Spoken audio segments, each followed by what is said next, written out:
Good morning दोस्तों। तो हम लोग इस वीडियो में पढ़ेंगे वेद के बारे में। वेद कितने प्रकार के होते हैं, कौन से वेद में क्या लिखा है, जो गायत्री मंत्र है किस वेद में लिखा है, और जादू टोना किस वेद में है। तो देखिए हम लोग स्टार्ट करते हैं शुरू से। जैसे जो हिस्ट्री है, हिस्ट्री को तो हम लोग 3 भागों में पढ़ लिया है, प्राक ऐतिहासिक, आदि ऐतिहासिक और ऐतिहासिक काल। और जो ऐतिहासिक काल है, ऐतिहासिक काल में पुरातात्विक स्रोत पढ़ लिया है। पुरातात्विक स्रोत, पुरातात्विक में पढ़ लिए सिक्का के बारे में, सिक्का के बारे में और अभिलेख के बारे में।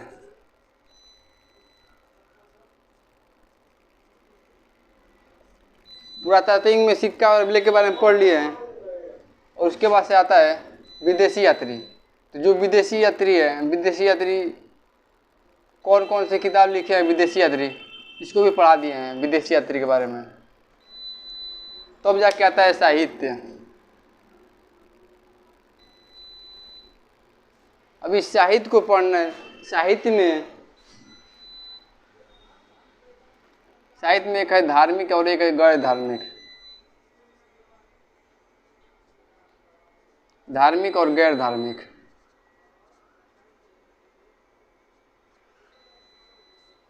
गैर धार्मिक और धार्मिक पढ़ लिया। धार्मिक में एक है ब्राह्मण और एक है गैर ब्राह्मण।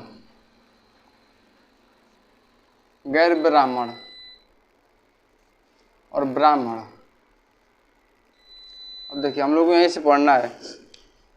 जो धार्मिक है, धार्मिक कोई भी धर्म से रिलेटेड होता है, गैर धार्मिक धर्म से रिलेटेड नहीं होता है। जैसे अर्थशास्त्र जो पुस्तक है एक धर्म से रिलेटेड नहीं है, इसमें धार्मिक में ब्राह्मण और गैर ब्राह्मण पढ़ना है। तो गैर ब्राह्मण में जैन धर्म और बौद्ध धर्म के बारे में पढ़ना है। इसमें जैन और बौद्ध, जैन और बौद्ध के बारे में पढ़ना है।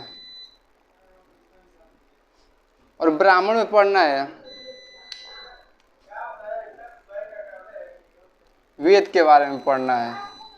वेद, वेदांग,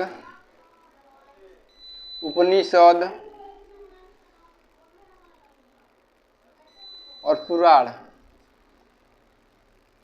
तो देखिए हम लोग सब तो पढ़ लिए, और स्टार्ट करते हैं वेद को। स्टार्ट करते हैं, अब हम पढ़ाते हैं वेद के बारे में। तो वेद है, वेद और वेदों की रचना जो है ईश्वर ने की थी। तो वेद 4 प्रकार के होते हैं, ऋग्वेद, यजुर्वेद, सामवेद और अथर्ववेद। शुरू में तो वेद 3 ही थे, ऋग्वेद, यजुर्वेद और सामवेद। लेकिन जो अथर्ववेद है, अथर्ववेद को बाद में जोड़ा गया। वैदिक काल जब पढ़ेंगे, वैदिक काल की सभ्यता, तो उसमें पढ़ेंगे कि अथर्ववेद को जोड़ा गया। और अथर्ववेद के बाद में अथर्वा ऋषि ने लिखा था।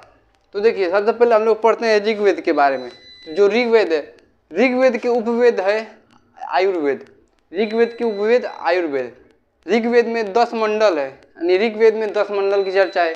1028 सूक्त है और 10,580 मंत्र है ऋग्वेद में। ऋग्वेद में सबसे ज़्यादा मंत्र है। और सबसे प्राचीन जो वेद है ऋग्वेद है, सबसे प्राचीन वेद। ऋग्वेद में गायत्री मंत्र की, जो गायत्री मंत्र है ऋग्वेद में लिखा हुआ है। ऋग्वेद से लिया गया है गायत्री मंत्र। और ये गायत्री जो मंत्र है ये सूर्य देव को समर्पित है। गायत्री मंत्र जो ऋग्वेद के 7वां मंडल है, 10 मंडल तो है ऋग्वेद में, इसमें से सिर्फ हम लोग को इम्पोर्टेंट पढ़ना है।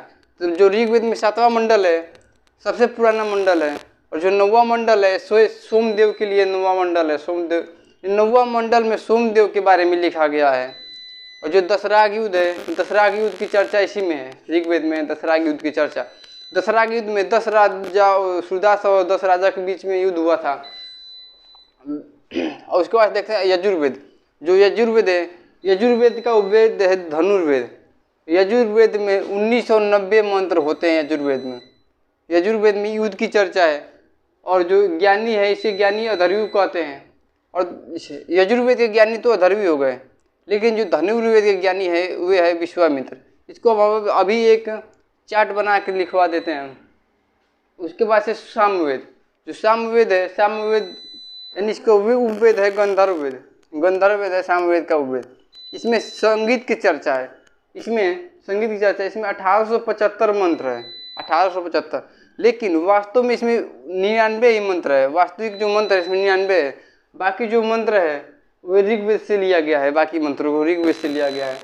इसमें 7 स्वर है, सारे गामा पा। इसमें 7 स्वर है, सारे ग म पा धा नी। इसमें 7 स्वर है, सा रे ग म पा धा नी। ये संगीत के स्वर है, 7 स्वर। और संगीत को जो उद्गाता है, यानी संगीत यहीं से स्टार्ट हुआ था, सामवेद से संगीत स्टार्ट हुआ था। और ये जो संगीत है, ये यज्ञ जब होता था तो यज्ञ में गाया जाने वाला संगीत है। और जो इसके ज्ञानी है इसको उद्गाता कहते हैं, इसे ज्ञानी को उद्गाता कहते हैं। उसके बाद से बाद में जोड़ा गया अथर्ववेद को।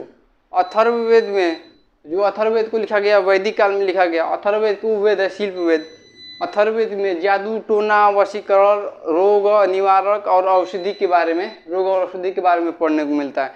जो जादू टोना हुआ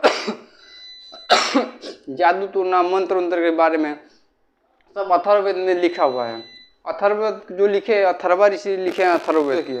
ऋग्वेद यजुर्वेद सामवेद और अथर्ववेद 4 वेद है। सबसे प्राचीन वेद है ऋग्वेद, उसके बाद से यजुर्वेद, उसके बाद से सामवेद, उसके बाद से अथर्ववेद। जो संगीत का चर्चा किसमें है? संगीत का चर्चा सामवेद में है। ऋग्वेद में 10 मंडल 1028 सूक्त और 10,580 मंत्र की चर्चा है। ऋग्वेद में गायत्री मंत्र लिया गया है जो सूर्यदेव के लिए समर्पित है। ऋग्वेद का जो 9वां मंडल है सोमदेव के लिए समर्पित है।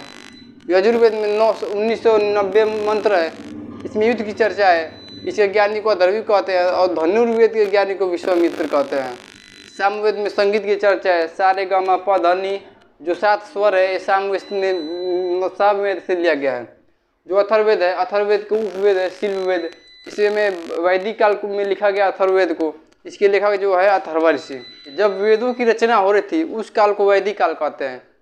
जो 2500 ईसा पूर्व से 1750 ईसा पूर्व है, इसमें तो कोई वेद नहीं लिखा गया, इसलिए इसको उत्तर वैदिक काल कहते हैं। जो 1500 ईसा पूर्व से 600 ईसा पूर्व 1500 ईसा पूर्व से 600 ईसा पूर्व के बीच वेद लिखा गया, इसलिए इसको वैदिक काल कहते हैं। इसमें 1500 से 600 ईसा पूर्व, लेकिन जो इसमें 1500 ईसा पूर्व से 1000 ईसा पूर्व, इनके बीच तीन वेद लिखे गए, यानी ऋग्वेद यजुर्वेद और सामवेद। इनके 1500 ईसा पूर्व से 1000 ईसा पूर्व के बीच लिखे गए। लेकिन जो 1000 ईसा पूर्व से 1000 से 600 ईसा पूर्व, इनके बीच लिखा गया एक वेद जो अथर्ववेद है, इसके बीच लिखा गया 1000 से 600 ईसा पूर्व के बीच। अब हम लोगों ने वेद तो पढ़ लिया, वेद जो वेद है 4 वेद तो पढ़ लिए। अब वेद के पास देखते हैं आरण्यक, यानी वैसी पुस्तक जिसकी रचना जंगल में की गई है, जिसको जंगल में बैठ के लिखा गया है, उसको ही आरण्यक कहते हैं। इसकी संख्या 7 है। बस ये अथर्ववेद को छोड़कर बाकी सारी पुस्तक आरण्यक है, यानी बाकी जितने भी पुस्तक है सब जंगल में बैठ के लिखा गया, लेकिन अथर्ववेद को जंगल में बैठ के नहीं लिखा गया है। वेदांग क्या होता है? यानी वेद को भली भांति समझने की क्रिया ही वेदांग कहलाता है। वेद को भली भांति समझना ही वेदांग कहते हैं। वेदांग की रचना 6 है। वेदांग की रचना 6। अब हम देखते हैं वेदांग की जो 6 रचनाएं के बारे में। 6 वेदांत है। इसमें व्याकरण जो है, व्याकरण अध्याय की इसके व्याकरण की जो रचयिता है पाणिनि है। इसमें ज्योतिष है, ज्योतिष की जो है बृहद संहिता में लिखा गया है। ज्योतिष जो है बृहद संहिता। उसके बाद निरुक्त जो है निरुक्त शास्त्र लिखा गया है। जो शिक्षा है शिक्षा शास्त्र। कल्प है, गौतमी ऋषि ने कल्प लिखा था। जो छंद को छंद शास्त्र में लिखा गया। तो दोस्तों आई होप दोस्तों को आप लोग को इतना समझ में आ गया होगा। अब हम लोग पढ़ेंगे नेक्स्ट वीडियो में पढ़ेंगे पुराण और उपनिषद के बारे में।